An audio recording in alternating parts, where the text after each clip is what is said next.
नमस्कार. आकाशवाणी छत्रपती संभाजीनगर केंद्राच्या बातमीपत्रात मी ओंकार माहूरकर आपलं स्वागत करतो. सुरुवातीला ठळक बातम्या. अत्याधुनिक पायाभूत सुविधा निर्मितीत भारतानं घेतलेली झेप ही शाश्वतता आणि दूरदृष्टी या वैशिष्ट्यांनी प्रेरित असल्याचं पंतप्रधानांचं प्रतिपादन. कच्च्या खाद्यतेलावरील आयात शुल्कात 10% कपात करण्याचा केंद्र सरकारचा निर्णय.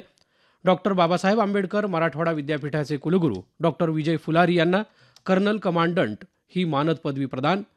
लग्न जुळवून देण्याच्या नावाखाली आर्थिक फसवणूक करणाऱ्या टोळीला बीड जिल्ह्यात अटक. आणि वादळी वाऱ्यामुळे झालेल्या दुर्घटनेत छत्रपती संभाजीनगर इथं 2 महिलांचा मृत्यू. आता सविस्तर बातम्या. अत्याधुनिक पायाभूत सुविधा निर्मितीत भारतानं घेतलेली झेप ही शाश्वतता आणि दूरदृष्टी या वैशिष्ट्यांनी प्रेरित असल्याचं प्रतिपादन पंतप्रधान नरेंद्र मोदी यांनी केलं आहे. पायाभूत सुविधांमधल्या क्रांतीची 11 वर्षे असं पंतप्रधानांनी समाज माध्यमावरच्या आपल्या संदेशात नमूद केलं आहे. कल्याणकारी विकासासाठी सरकार वचनबद्ध असल्याचं पंतप्रधानांनी म्हटलं आहे. कामगार आणि रोजगार मंत्री डॉक्टर मनसुख मांडवीय यांच्या समाज माध्यमावरच्या संदेशावर बोलताना मोदी यांनी विविध कल्याणकारी योजना जास्तीत जास्त नागरिकांपर्यंत पोहोचतील याची खात्रीही दिली. गेल्या 11 वर्षात सेवा, सुशासन आणि गरीब कल्याण या तत्वांच्या माध्यमातून देशातल्या नागरिकांच्या जीवनमानात आमूलाग्र परिवर्तन घडून आलं आहे. या संदर्भात विविध मान्यवरांनी घेतलेला हा आढावा. पायाभूत सुविधांमध्ये केंद्र सरकारनं केलेल्या क्रांतीमुळे भारताचं नवनिर्माण झाल्याचं केंद्रीय गृहमंत्री अमित शहा यांनी म्हटलं आहे. आपल्या समाज माध्यमांवरच्या संदेशात शहा यांनी या सुविधांमुळे व्यापार आणि आर्थिक व्यवहार पूर्वीपेक्षा कितीतरी अधिक वेगवान झाल्याकडे लक्ष वेधलं. पंतप्रधान नरेंद्र मोदी यांच्या नेतृत्वाखाली भारत ही जगातली सर्वात मोठी 4थी अर्थव्यवस्था बनल्याचा अभिमान वाटतो, अशी भावना केंद्रीय नागरी उड्डाण मंत्री मुरलीधर मोहोळ यांनी व्यक्त केली आहे. ते काल नाशिक इथं बोलत होते. कुंभमेळ्याच्या पार्श्वभूमीवर नाशिकच्या विमानतळाचा विकास करण्यात येणार असल्याची घोषणा मोहोळ यांनी यावेळी केली. केंद्र सरकारनं गेल्या 11 वर्षात विकसित भारताचं भविष्य डोळ्यासमोर ठेवून नागरिकांना आत्मनिर्भर करण्यासाठी तंत्रज्ञानाच्या सहाय्यानं विकासाला गती दिली, असं तुळजापूरचे आमदार राणा जगजितसिंह पाटील यांनी म्हटलं आहे.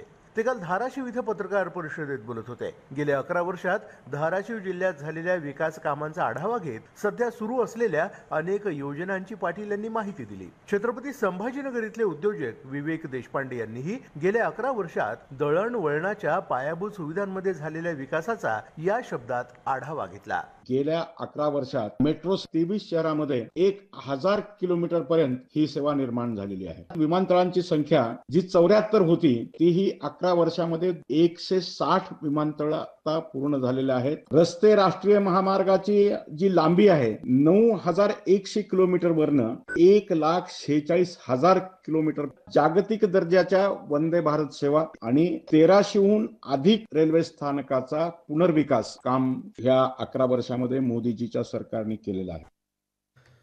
रेल्वेचं तत्काळ तिकीट आरक्षित करण्यासाठी प्रवाशांना यापुढे आधार संलग्न OTP नोंदवणं बंधनकारक असणार आहे. जुलै महिन्यापासून याची अंमलबजावणी होणार आहे.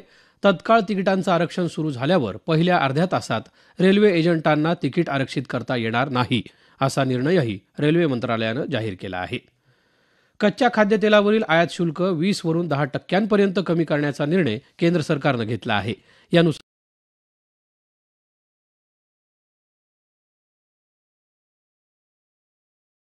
सूर्यफूल, सोयाबीन आणि पाम तेलासह कच्चं तेल आणि रिफाइंड तेलावरील आयात शुल्कात कपात झाली आहे. शुल्कातल्या कपातीचा लाभ ग्राहकांपर्यंत पोहोचवावा, अशा सूचना केंद्रीय ग्राहक व्यवहार, अन्न आणि सार्वजनिक वितरण मंत्रालयानं खाद्यतेल उत्पादक कंपन्यांना दिल्या आहेत. दरम्यान UPI व्यवहारांवर मर्चंट डिस्काउंट रेट MDR लावण्याबाबतचं वृत्त निराधार असल्याचं केंद्रीय अर्थमंत्रालयानं स्पष्ट केलं आहे. भारत सरकार इटालियन कंपन्यांसाठी होम अवे फ्रॉम होम या संकल्पनेवर आधारित समर्पित औद्योगिक वसाहती विकसित करणार आहे. केंद्रीय वाणिज्य आणि उद्योग मंत्री पियुष गोयल यांनी इटली दौऱ्यादरम्यान ही माहिती दिली. राज्यात या वसाहतींसाठी मुंबईजवळील दिघी आणि छत्रपती संभाजीनगर इथल्या ऑरिक सिटीची निवड करण्यात आली आहे. या बातम्या आकाशवाणीच्या छत्रपती संभाजीनगर केंद्रावरून देत आहोत. डॉक्टर बाबासाहेब आंबेडकर मराठवाडा विद्यापीठाचे कुलगुरू डॉक्टर विजय फुलारी यांना काल कर्नल कमांडंट या मानद पदवीनं सन्मानित करण्यात आलं. राष्ट्रीय छात्रसेना NCCचे छत्रपती संभाजीनगरचे group commander brigadier AG Barbare यांनी डॉक्टर फुलारी यांना कर्नल कमांडंट ही पदवी आणि बॅटन तसंच महासंचालक लेफ्टनंट जनरल गुरबिलपाल सिंग यांचं या संदर्भातलं पत्र सन्मानपूर्वक प्रदान केलं. कुलगुरू फुलारी यांनी एनसीसीसाठी दिलेल्या योगदानाबद्दल त्यांचा हा सन्मान करण्यात आला आहे. कुलगुरू फुलारी यांनी या सन्मानाला उत्तर देताना हा विद्यापीठाचा बहुमान असून हा सन्मान आपण विद्यापीठाला समर्पित करत असल्याची भावना व्यक्त केली. येत्या 21 जून रोजी 11वा आंतरराष्ट्रीय योग दिन साजरा करण्यात येणार आहे. या पार्श्वभूमीवर भारतीय योग संस्थानचे छत्रपती संभाजीनगर इथले गटप्रमुख सुरेश शेळके यांनी दिलेली वृक्षासनाबाबतची माहिती आज आपण जाणून घेऊया. वृक्षासन आसनावर सरळ उभे राहा. उजवा पाय मोडून डाव्या जांघामध्ये फिक्स करा. दोन्ही हात बाजूने ताणत ताणत आकाशाकडे घेऊन जा. आकाशाकडे ताणा. नजर एक जागेवर फिक्स करा. आता दोन्ही हात बाजूने ताणत ताणत खाली घेऊन या. उजवा पाय सरळ करा. आता डावा पाय मोडून उजव्या जांघामध्ये फिक्स करा. दोन्ही हात बाजूने ताणत ताणत आकाशाकडे घेऊन या. आकाशाकडे ताणा. दोन्ही हात बाजूने ताणत ताणत खाली घेऊन या. डावा पाय सरळ करा. वृक्षासन केल्याने स्नायूतंत्राचे दोष दूर होतात. एकाग्रता वाढते. हातापायाच्या मांसपेशी मजबूत बनतात. छत्रपती संभाजीनगर इथल्या रहिवासी मंजू चौधरी यांचं स्वतःचं घर बांधण्याचं स्वप्न पंतप्रधान आवास योजनेच्या माध्यमातून पूर्ण झालं आहे. याबाबतच्या आपल्या भावना त्यांनी आकाशवाणीशी बोलताना व्यक्त केल्या. मी 5 वर्षांपूर्वी छत्रपती संभाजीनगर शहरात घर खरेदी केले. यावेळी आमची आर्थिक परिस्थिती जेमतेम होती. माझे पती खासगी नोकरी करतात आणि मी पण खासगी नोकरी करते. घर घेताना डाऊन पेमेंट करण्यासाठी पैशाची जमवाजमव करण्यासाठी खूप परिश्रम घ्यावे लागले. घर खरेदी करण्यासाठी माझ्या कुटुंबाला पंतप्रधान आवास योजनेच्या माध्यमातून मिळालेल्या निधीमुळे आमच्या कुटुंबाचे छत्रपती संभाजीनगरमध्ये घर घेण्याचे स्वप्न पूर्ण झाले. त्याबद्दल केंद्र सरकारचे तसेच पंतप्रधान नरेंद्र मोदी यांचे मी खूप खूप आभार मानते. लग्न जुळवून देण्याच्या नावाखाली आर्थिक फसवणूक करणाऱ्या 7 जणांच्या टोळीला बीड जिल्ह्यात अटक करण्यात आली. आष्टी तालुक्यातल्या कारखेल बुद्रुक तसंच वडवणी इथं प्रत्येकी एका तरुणाची या टोळीनं फसवणूक करून सुमारे 9 लाख रुपये लुबाडले होते.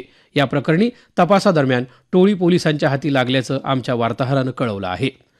छत्रपती संभाजीनगर इथं काल सायंकाळी वादळी वाऱ्यासह पावसाच्या सरी कोसळल्या. वादळी वाऱ्यामुळे महापालिकेच्या सिद्धार्थ उद्यानाची कमान ढासळून 2 महिलांचा मृत्यू झाला. शहरात अनेक ठिकाणी झाडं मोडून पडली. अशाच एका घटनेत रस्त्यावरून जाणारी युवती अंगावर फांदी पडल्यानं जखमी झाली. बीड तसंच जालना जिल्ह्यातही जोरदार वाऱ्यासह पावसाचं वृत्त आहे.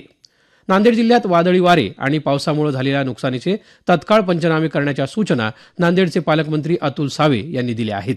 या संदर्भात शासन स्तरावर निर्णय घेऊन नुकसानग्रस्तांना त्वरित मदत केली जाईल असं सावे यांनी सांगितलं.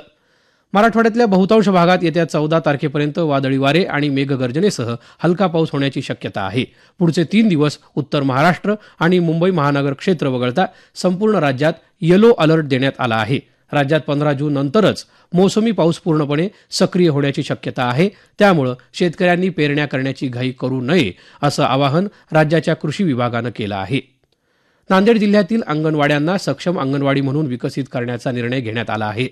जिल्हा परिषदेच्या मुख्य कार्यकारी अधिकारी तथा प्रशासक मेघना कावली यांनी ही माहिती दिली. सध्या जिल्ह्यात प्रत्येक तालुक्यातून 5 अशा एकूण 80 अंगणवाड्यातून हा पथदर्शी प्रकल्प राबवण्यात येणार आहे. शिवसेना उद्धव बाळासाहेब ठाकरे पक्षाच्या वतीनं काल छत्रपती संभाजीनगर इथं शेतकऱ्यांच्या विविध मागण्यांसाठी ट्रॅक्टर मोर्चा काढण्यात आला. सरकारनं शेतकऱ्यांना दिलेल्या आश्वासनांच्या पूर्ततेसंदर्भात विधान परिषदेतले विरोधी पक्षनेते अंबादास दानवे यांनी पत्रकार परिषद घेत सरकारवर टीका केली. या प्रकरणी मराठवाड्यातील सत्ताधारी आमदार तसंच मंत्र्यांना निवेदन दिल्याचं दानवे यांनी सांगितलं.